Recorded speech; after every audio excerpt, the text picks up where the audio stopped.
Hello दोस्तों, कैसे हो आप सभी लोग। आई होप कि आप लोग बहुत ही अच्छे होंगे। तो चलिए दोस्तों, आज का मैं टॉपिक स्टार्ट करता हूँ। आज का टॉपिक स्टार्ट करने से पहले दोस्तों, आप लोगों से मेरा छोटा सा रिक्वेस्ट है, यदि आप लोग मेरे चैनल पर नए हैं तो सब्सक्राइब करके बेल आइकन को ऑल प्रेस जरूर कर लें, ताकि इसी तरह के नोटिफिकेशन आप तक सबसे पहले पहुँचते रहे जब भी मैं वीडियो अपलोड करूँ। तो मैं शुरू करता हूँ दोस्तों। तो देख लीजिए, हमारे पर यहाँ टाइमिंग दिया हुआ है 59 और मतलब 59 मतलब पूरा 1 घंटे का समय रहता है। 59 मिनट 15 सेकंड यहाँ चल रहा है सेकंड। हमें 1 घंटे में 31 प्रश्न आज हल करना है। और पिछली वीडियो आपने नहीं देखी तो आप लोग जाकर वहाँ से ज़रूर देखें, डिस्क्रिप्शन में लिंक दिया हुआ है। सो नेट को ओपन करना रहता है। चलिए, मैं एक एक बारी से आपको फटाफट से बताता हूँ। यहाँ पर देख सकते हैं, बातें करते करते दोस्तों 2 मिनट सारा बीत गया। निम्न में से दर्पण का दृष्टि क्षेत्र बड़ा होता है। तो किसका बड़ा होता है दोस्तों? समतल दर्पण का, या अवतल दर्पण का, या उत्तल दर्पण का, या सभी? दोस्तों जल्दी से हमें कमेंट कीजिए, फटाफट आप लोग सोच लीजिए। तो दोस्तों देखते हैं आज मेरा कितना सही जाता है। मैं चेक करता हूँ। तो दोस्तों उत्तल दर्पण, यानी कि मेरा दोस्तों सही चला गया। अब देख लीजिए दूसरा, अवतल दर्पण में मुख्य फोकस पर रखे बिंब का प्रतिबिंब की स्थिति होती है। क्या होती है? अब ये आप लोग बताएंगे। वक्रता केंद्र पर, या मुख्य बिंदु पर, अनंत पर, या सभी पर? तो जल्दी से हमें कमेंट कीजिए कि कौन सा हमारा रहेगा। तो दोस्तों आप लोग मैं को बता दें कि जो अवतल दर्पण होता है उसका जो मुख्य फोकस होता है, उसके मतलब मुख्य फोकस पर रखा जो बिंब होता है उसकी प्रतिबिंब की स्थिति होती है अनंत पर।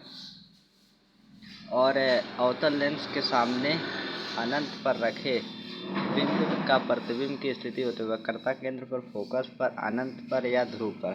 तो इसका बताइए जल्दी से। तो दोस्तों मैं आप लोग को बता दूं कि इसका जो होता है दोस्तों, ये होता है फोकस पर होता है।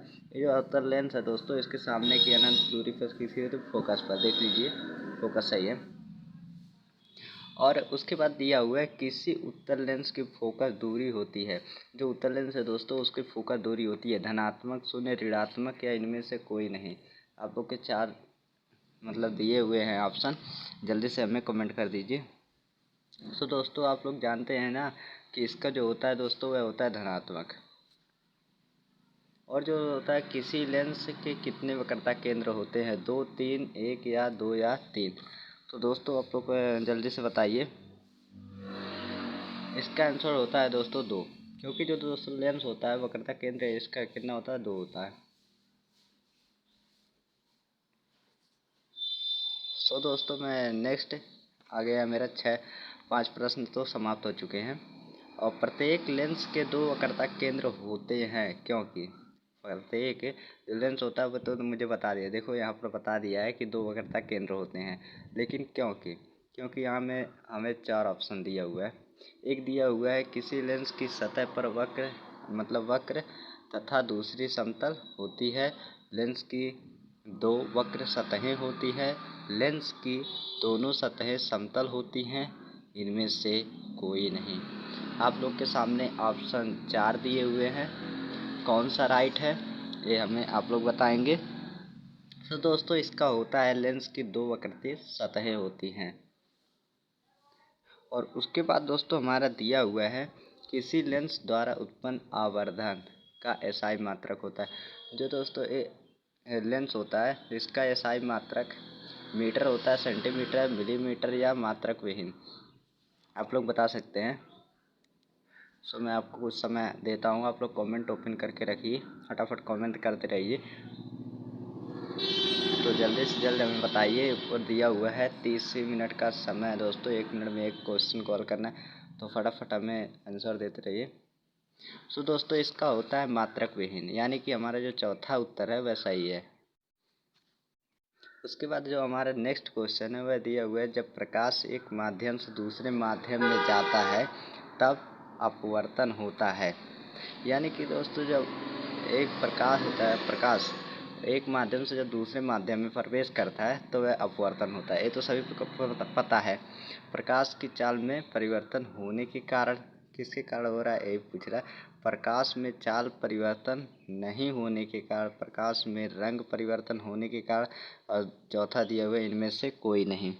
सो आप लोग इसका आंसर बता दीजिए जल्दी से। तो इसका आंसर होगा दोस्तों जो प्रकाश की चाल होती है परिवर्तन होने के कारण, यानी कि पहला आंसर जो है हमारा वही सही है।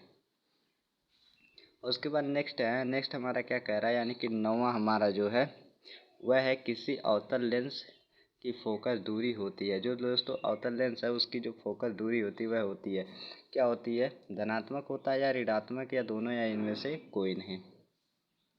तो दोस्तों ये तो बहुत ही सरल क्वेश्चन है, मतलब सभी तो आसान है, बट आपको ये तो पता ही होगा कि इसका जो होता है वो होता है ऋणात्मक।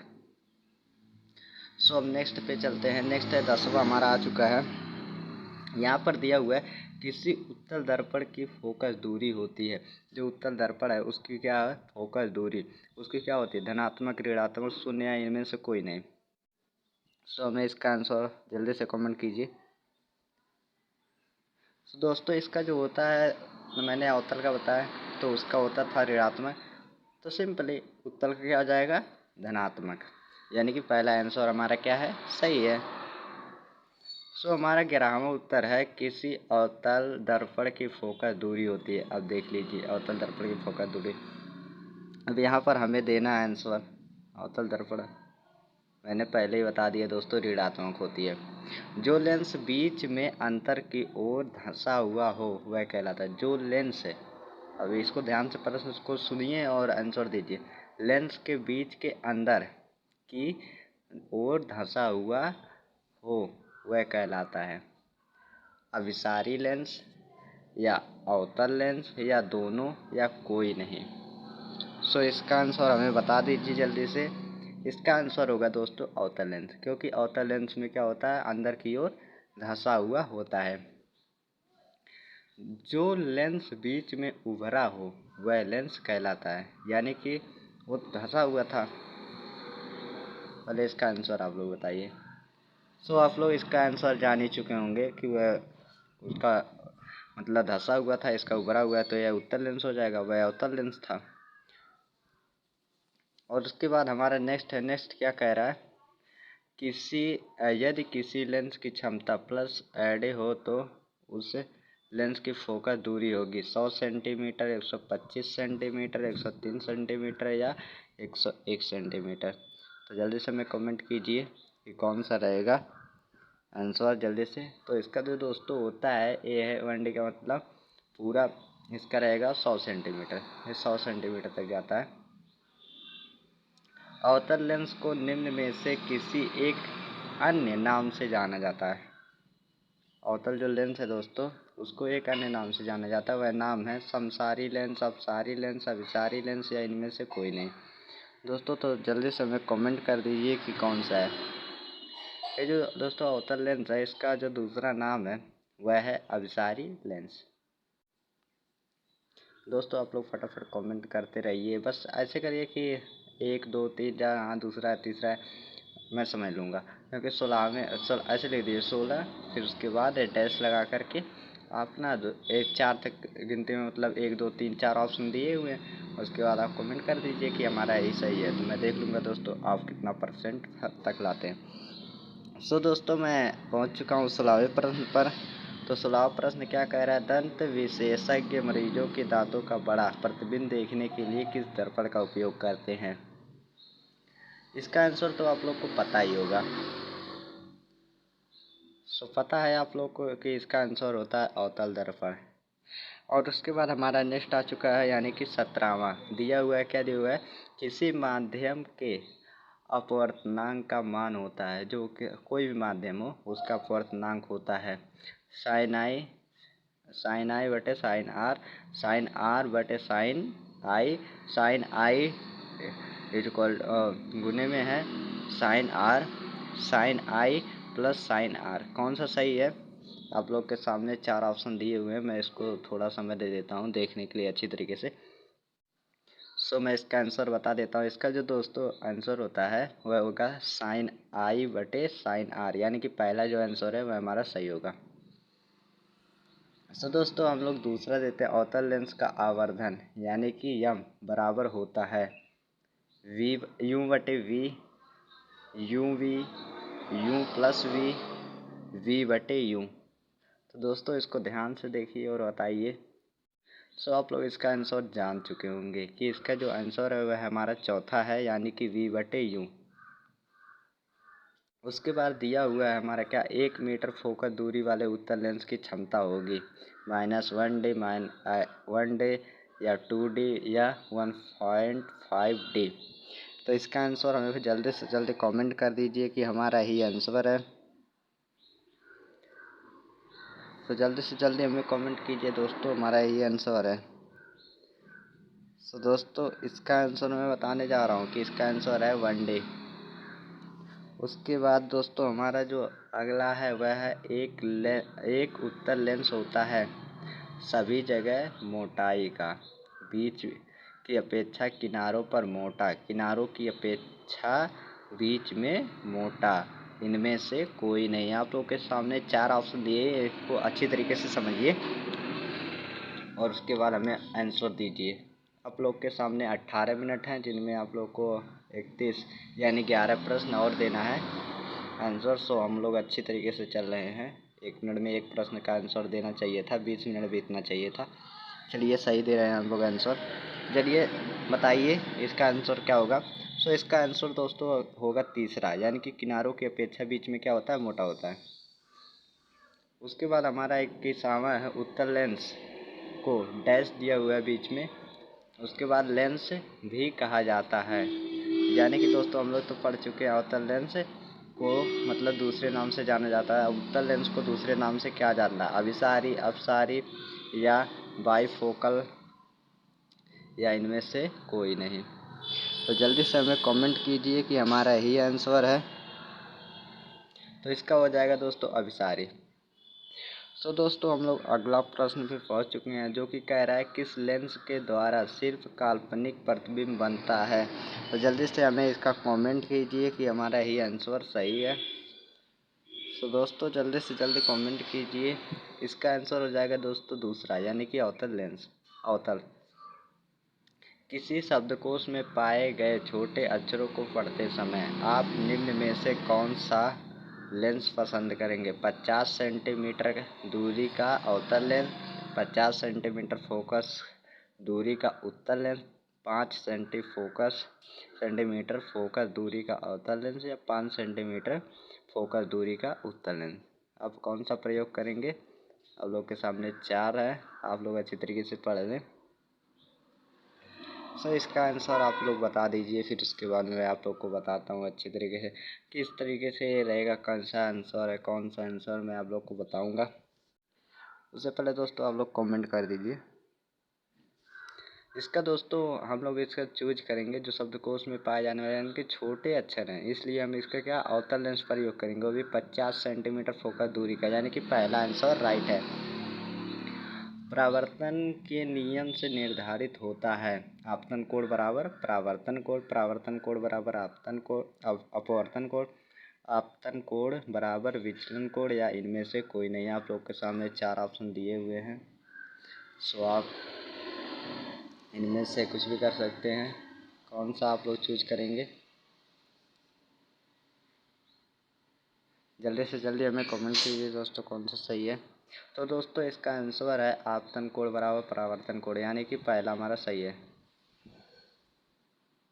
उसके बाद हमारा नेक्स्ट दिया हुआ है, क्या दिया हुआ है, गोलीय दर्पण में फोकसांतर एवं वक्रता त्रिज्या के बीच संबंध है, वह कौन सा है। F बराबर 2R, 2 बराबर R, F बराबर R/2 या R बराबर F। तो जल्दी से मैं कमेंट कीजिए इसमें इसका कौन सा रहेगा। हमारा 25वां है क्वेश्चन। हमारे पास 6 क्वेश्चन बचे हुए हैं क्योंकि इसमें 31 है। दोस्तों हमारा ये है तीसरा, यानी कि F बराबर 8/2 हो जाएगा। उसके बाद नेक्स्ट दिया हुआ है, नेक्स्ट में क्या दिया हुआ है, किसी दर्पण के सामने आप चाहे जितनी दूरी पर खड़े हो आपका प्रतिबिंब सीधा ही बनता है। संभवतः दर्पण है, यानी कि दोस्तों जो दर्पण है उसमें क्या दूरी पर खड़े हो आपका प्रतिबिंब क्या बनता है, सीधा बनता है। तो वह दर्पण क्या होगा, केवल समतल, केवल अवतल, केवल उत्तल, समतल या उत्तल। तो आप लोग कमेंट करिए जल्दी से जल्दी। हमारा ये 26वां आंसर है। तो दोस्तों इसका आंसर होगा समतल या उत्तल। उसके बाद देख लीजिए यहाँ पर कुछ बड़े बड़े मतलब क्वेश्चन है। टार्च, सर्च लाइट तथा वाहनों के अग्रदीपों यानी कि हेडलाइट्स जो होते हैं गाड़ियों में प्रकाश समांतर किरण पुंज प्राप्त करने के लिए किस दर्पण का उपयोग किया जाता है। आप लोग ध्यान से प्रश्न को पढ़ लीजिए। उसके बाद आप लोग के सामने दिया हुआ है 4 ऑप्शन, समतल दर्पण, अवतल दर्पण, उत्तल दर्पण या इनमें से मतलब कोई नहीं। सो इसका आंसर आप लोग बता दीजिए जल्दी से जल्दी। इसका जो आंसर होगा वो दोस्तों ये होगा दूसरा यानी कि अवतल दर्पण। और उसके बाद दोस्तों हो रहा है हमारा अवतल दर्पण के ध्रुव और मुख्य फोकस के बीच रखे बिंब का प्रतिबिंब की प्रकृति होती है। यानी कि अवतल दर्पण के ध्रुव के मुख्य फोकस के बीच रखे बिंब की प्रतिबिंब होती है, वह कौन सी है? जल्दी से बताइए। आभासी एवं सीधा, आभासी तथा उल्टा, काल्पनिक एवं सीधा या सभी? हमें जल्दी से उत्तर बताइए। इसका रहेगा दोस्तों आभासी एवं सीधा। उसके बाद हमारा नेक्स्ट क्वेश्चन है। नेक्स्ट क्वेश्चन में क्या कह रहा है, मनुष्य में कितने जोड़े गुणसूत्र पाए जाते हैं? 26, 14, 23 या 18?